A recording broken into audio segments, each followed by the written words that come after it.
ನೀನು ಈ ಮನೆ ಹಿರಿಯ ಸೊಸೆ ಆಗಬೇಕು ಅಂತ ಹೇಳ್ತೀಯಲ್ವಾ?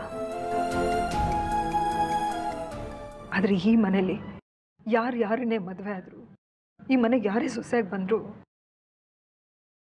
ಮೇಲೂ ಕೇಳೋ ಭಾವನೆ ಇಲ್ಲ.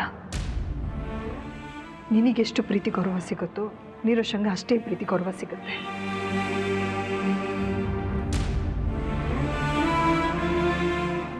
ಮೇಲೂ ಕೇಳೋ ಭಾವನೆ ಪದಕ್ಕೆ ಜಾಗನೇ ಇಲ್ಲ.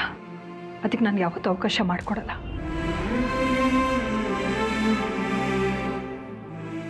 ನಿನಗೆ ನನ್ನ ಮಾತಿನ ಮೇಲೆ ಗೌರವ ಪ್ರೀತಿ ಇದ್ರೆ ನಾನು ಹೇಳಿದ್ರ ಬಗ್ಗೆ ಭರವಸೆ ಇಟ್ಟು ನನ್ನ ದಾರಿನ ಸುಗಮ ಮಾಡಿಕೊಡ್ತೀಯ.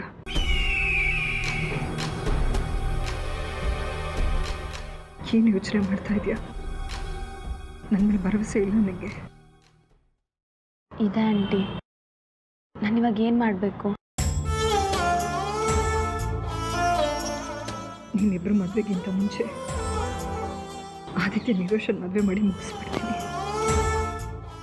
ಇದಕ್ಕೆ ಕಾರ್ಯ ಒಪ್ಪಿಸ್ತೀಯಾ? ಸರಿ ಆಂಟಿ, ನಾನು ಆರ್ಯ ಅವ್ರ ಹತ್ರ ಮಾತಾಡ್ತೀನಿ.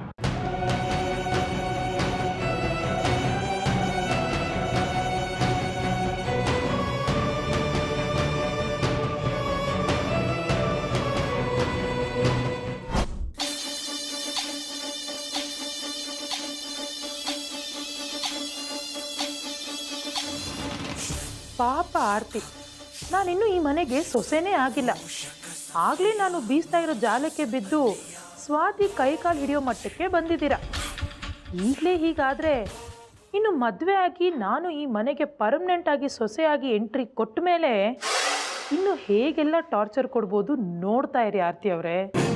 ನೀವು, ಸೂರ್ಯ, ಆದಿ ಎಲ್ಲರನ್ನೂ ಹೇಗೆ ಬಗ್ಗಿಸ್ತೀನಿ ಅಂತ.